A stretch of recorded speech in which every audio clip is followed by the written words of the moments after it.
Voter list बदल रही है, लेकिन क्या बदलेगी नीयत?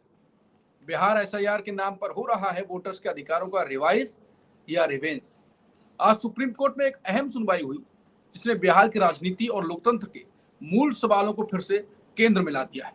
जस्टिस सूर्यकांत और जस्टिस जॉय माल्या बागची की बेंच ने चुनाव आयोग को 1 अगस्त को ड्राफ्ट वोटर लिस्ट जारी करने से नहीं रोका, लेकिन यह भी साफ किया कि यह प्रक्रिया कोर्ट की निगरानी में है और जरूरत पड़ी तो रद्द की जा सकती है। वहीं एडीआर की ओर से वकील ने जोर देकर कहा कि अगर ड्राफ्ट सूची जारी हो गई तो 4.5 करोड़ मतदाता बाहर हो सकते हैं।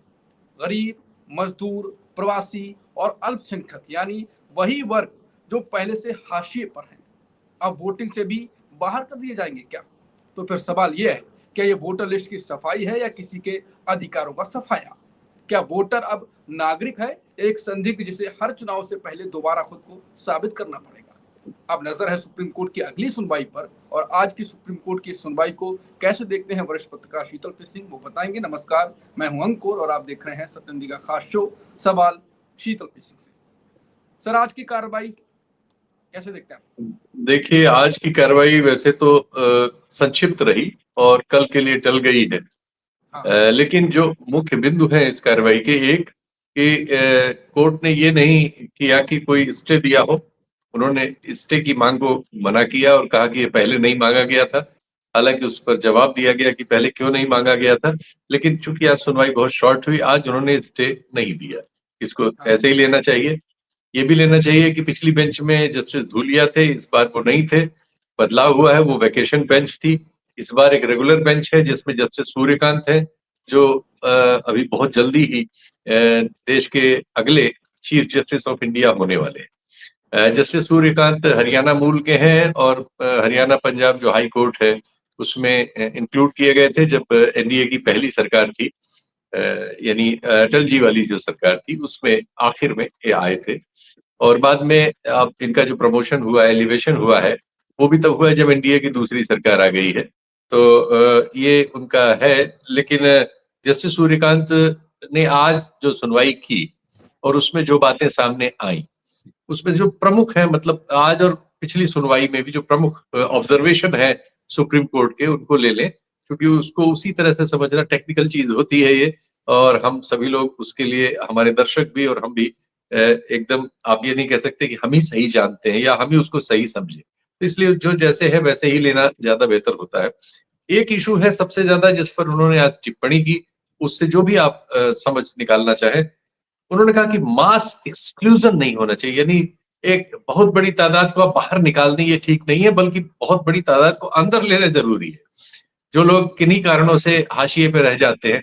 अब देखिए, देश में बेतरह गरीबी है, बिहार सबसे गरीब राज्य है, गरीबतम राज्य, और वहां अगर आप ऐसे शर्तें लगाएंगे जिसमें सिर्फ वही लोग आ सकें जो साधन संपन्न है, पासपोर्ट धारी हैं, कनेक्टेड है जिसे कहिए, ऐसे चीजें बना सकते हैं, हाई स्कूल जिन्होंने पास किया है तो उसका उनके पास डिग्री हो, या वो सब जो आपने शर्तें लगाई है, या आपके पास कोई घर हो या जमीन हो, ये सब लोग सबके पास नहीं है, हम जानते हैं। बिहार में बहुत सारे लोगों के पास ये सब नहीं है, और बहुत सारे लोग बहुत ही दयनीय हालत में है। बहुत बड़ी तादाद वहां की माइग्रेट होती है, लेबर है एक्चुअली, तो वो पूरे देश में और दुनिया भर में फैली हुई है। ये सब लोग कैसे इंक्लूड आप करेंगे? ये कोई मैकेनिज्म नहीं है। ये सवाल थे, इन सवालों के जवाब में सुप्रीम कोर्ट की जो राय टिप्पणी में आई है, अभी किसी आदेश में नहीं है। फिर एक बार समझ लीजिए, बहुत सी टिप्पणियां सुप्रीम कोर्ट में और कोर्ट्स में आती हैं जो ऑर्डर में नहीं होती। जो ऑर्डर में नहीं होती उनका कोई मतलब सुनवाई के बाद उतना नहीं रह जाता, क्योंकि संस्थाएं तो लिखे हुए ऑर्डर को भी मानने से इनकार कर दिया करती। जैसे इसी मामले में जो उन्होंने सलाह दी थी लिख के ऑर्डर में कि आप आधार कार्ड को, राशन कार्ड को और वोटर आईडी कार्ड को इंक्लूड करें इसमें, इसको बाहर मत करें। और इसको अपने जवाब में ईसीआई ने मना कर दिया, ईसीआई ने उसको नहीं माना। आज भी उसको फिर से कहा गया कि आप इस जिद को छोड़िए और इसको इंक्लूड करिए, लेकिन आज भी कहा गया, अभी ये किसी पिछली बार तो आदेश का हिस्सा भी था ये सलाह, लेकिन वो सलाह के तौर पर था। तो अब ये देखना है कि क्या इस पे ईसीआई का कल उत्तर रहता है। आज तो उसने इसको कोई भाव नहीं दिया। इसके बाद दूसरी चीज है जो डॉक्यूमेंट्स के एक्सेप्टेंस की, जिसका आधा हिस्सा मैंने बता दिया। इसको उन्होंने वही रिपीट किया, अपना जो पिछला उनकी राय थी सुप्रीम कोर्ट की, वही राय रिपीट की उन्होंने। और तीसरा है कि जो टाइमिंग जो आपने एसआईआर की ली, देखिए जनवरी में पहले इसी जो मतदाता सूची है जैसी देश भर में बनती है वो काम हुआ है। अब जनवरी में जिन लोगों ने वो काम किया है वही लोग फिर से उस काम को कर रहे हैं, लेकिन नए निर्देशों की रोशनी में जब कर रहे हैं तो हम पा रहे हैं कि करीब 8.5% मतदाता आपकी पुरानी जनवरी की लिस्ट से कम हो गए। यानी जनवरी में अभी जो आपने जनवरी में एक्सरसाइज की है और लिस्ट बनाई है उसमें से भी 8.5%, ये बहुत बड़ा नंबर है। 8.5% तो स्विंग नहीं होता, इतने में तो सब कुछ बदल जाता है। तो 8.5%, 8 करोड़ मतदाता है, 10% उसका 80 लाख हुआ, 8.5% 60-65 लाख हो जाता है। अगर इतना कम आप कर देंगे तो आप समझ सकते हैं इसका क्या मतलब है। तो इसकी गंभीरता को सुप्रीम कोर्ट ने भी ओरली लिया। मैं इसलिए इसको स्पेसिफाई बार बार कर रहा हूं कि जो मौखिक टिप्पणियां होती हैं और आदेश का हिस्सा नहीं होती, उनको कोई बाद में उतनी गंभीरता से नहीं लेता, यहां तक कि आदेश में सलाह को भी नहीं लेता। अगर आदेश आदेश होगा तब उनको लेना अनिवार्यता होती है। अच्छा, ये हुआ। फिर सिटीजनशिप वेरिफिकेशन पर जो पिछली राय थी वो कायम रही। वो ये है कि सुप्रीम कोर्ट ने तब कहा था कि ये जो सिटीजनशिप वेरिफिकेशन है, यानी नागरिकता का जो की जांच है, ये अधिकार चुनाव आयोग का नहीं, ये गृह मंत्रालय, इसे गृह मंत्रालय को ही करना चाहिए। इस तरह से आप किसी के काम को अपने हाथ में न ले ले। ये उनकी राय थी, ये भी एक राय थी, आदेश का हिस्सा नहीं थी। तो आदेश का हिस्सा जब होगी तब देखते हैं कि इसमें वो क्या लिखते हैं, क्या करते हैं। फिर ये मांगा गया कि साहब आप जो है इसमें ये बोल दें कि इस पूरी कार्रवाई का अंत जो है वो सुप्रीम कोर्ट के फैसले से होगा, तय होगा।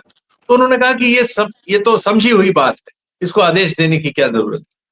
तो बहुत सी बातें आज की सुनवाई में, लगभग सभी बातें वर्बल हुई। अब कल सुनवाई होगी तब हम ये देखेंगे कि ये एग्जैक्टली किस दिशा में चीज बढ़ती है। लेकिन इससे एक चीज तो नजर आ रही है कि इलेक्शन कमीशन अपने फैसले पर एडामेंट है। बहुत सारी रिपोर्ट्स आई हैं, बहुत तरह की रिपोर्ट्स आई हैं, बहुत सारी मीडिया रिपोर्ट्स हैं, क्योंकि वैसे तो मीडिया रिपोर्ट्स जो नेशनल का प्रचलित मीडिया है देश का, उसने तो कुछ किया नहीं।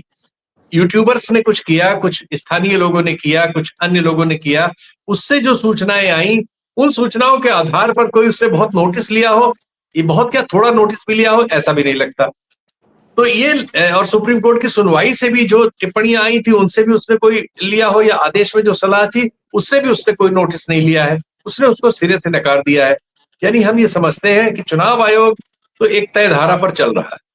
अब इस चुनाव आयोग की जो पुरानी आलोचना है, एक बार मैं उसको फिर दोहरा दूं, ये चुनाव आयोग जिस तरह से चुना गया है, आपत्ति वहीं से शुरू होती है। इस आयोग के चुने जाने की व्यवस्था ही आलोचना के घेरे में है, लेकिन इस देश में उसको लेके कोई आंदोलन खड़ा करने में विपक्षी दल या इसको सवाल बनाने में असफल रहे। अब चुनाव आयोग की ये किस तरह की स्थिति है, एक मामले में सुप्रीम कोर्ट में सुनवाई के तहत ये सलाह दी गई थी, आदेश दिया गया था एक्चुअली, कि जब तक कानून नहीं बनता, इसका कानून पेंडिंग था कि चुनाव आयुक्त कैसे चुने जाए, तब तक चीफ जस्टिस ऑफ इंडिया, प्रधानमंत्री और लीडर अपोजिशन मिलके चुनाव आयुक्तों की नियुक्ति किया करें। सरकार ने क्या किया कि उस आदेश के तुरंत बाद तुरंत कानून बना के इस धारणा को अलग हटा दिया कि उसमें चीफ जस्टिस ऑफ इंडिया भी रहे और प्रधानमंत्री अकेले रहे। अब हो गया कि प्रधानमंत्री द्वारा नियुक्त एक मंत्री, जो इस मामले में अमित शाह जी रहे हैं अब तक, और एक लीडर अपोजिशन, यानी 2-1 कर लिया। लीडर अपोजिशन अकेला होगा और 2 लोग एक लाइन के होंगे, तो जाहिर है सरकार जो अपनी रुचि चाहेगी वो करेगी, वही उसने किया। अपनी रुचि का उसने चुनाव आयोग बना लिया। क्योंकि उस सुनवाई में यह भी कहा गया था कि चुनाव आयोग लोकतंत्र की सबसे प्रमुख इकाई है। अगर चुनाव पर ही लोगों का भरोसा नहीं होगा तो फिर लोकतंत्र की नींव हिल जाएगी। और इसलिए जरूरी है कि चुनाव आयोग का गठन किस तरह से हो कि जिससे लोगों में उसके बारे में विश्वास पैदा हो। अभी हालत यह है कि सर्वेक्षणों ने बताया है कि उसके बारे में भारी अविश्वास है, और सरकार ने जिस तरह का कानून बना लिया बहुमत होने के नाते, उसने उस अविश्वास को कम करने की जगह और बढ़ा दिया। तो ऐसे अविश्वसनीय चुनाव आयोग के नेतृत्व में इस तरह का फैसला, सुप्रीम कोर्ट की स्क्रूटनी में इस तरह की टिप्पणियां, आदेश में इस तरह की सलाह का इस तरह से चुनाव आयोग द्वारा नकारात्मक प्रतिकार, ये आज तक की स्थिति है। आज तक की स्थिति के अनुसार जो भी राय सुप्रीम कोर्ट में व्यक्त की गई, चुनाव आयोग उसका आदर करने को तैयार नहीं है। अब देखना यह है कि सुप्रीम कोर्ट क्या करता है। हम ये पा रहे हैं बहुत सारे मामलों में कि सुप्रीम कोर्ट के नतीजों से मामले हल नहीं हुए, बल्कि आधे अधूरे हो गए। जैसे बॉन्ड वाले मामले में था, सेबी वाले मामले में है, रफाल वाले मामले में था।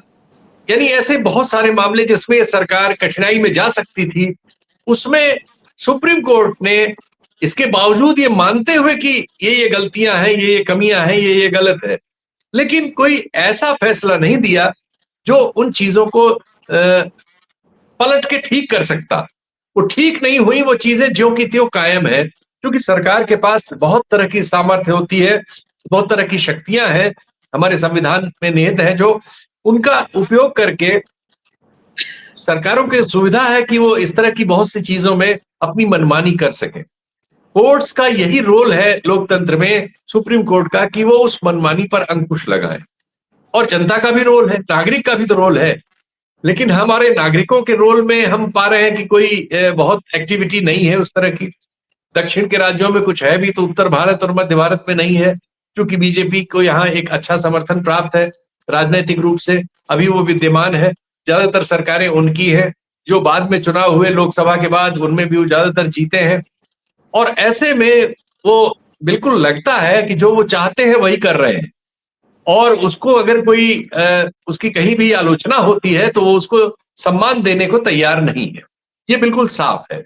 और चूंकि ऐसे वक्त में जब मीडिया ने अपने रोल को पूरी तरह से त्याग दिया हो और वो सरकार के भोंपू में बदल चुका हो, उनके लिए चीजें आसान भी है। दूसरी चीजें उनके लिए आसान है कि सरकार में होने के नाते उन्होंने एजेंसियों वगैरह का बहुत मिसयूज किया। उस सब पर सुप्रीम कोर्ट की अनेक टिप्पणियां, अनेक बार, और डिफरेंट हाई कोर्ट्स की टिप्पणियां हैं। लेकिन फिर वही बात है कि टिप्पणियां होने से, ऑब्जर्वेशन होने से, कुछ ढीले ढाले आदेश होने से चीजों में बदलाव नहीं हो रहा है, बल्कि उल्टा हो रहा है। अब हालत यह है कि विपक्ष जो है, आप कह सकते हैं कि एक ऐसा युद्ध लड़ रहा है जिसमें उसके पास कोई अस्त्र शस्त्र है ही नहीं। उसकी आर्थिक हालत पतली है, सांगठनिक हालत पतली है, और उसकी वजह से, और मीडिया उसको कवरेज नहीं देता, तो उसको प्रचार माध्यमों में भी वो गायब है।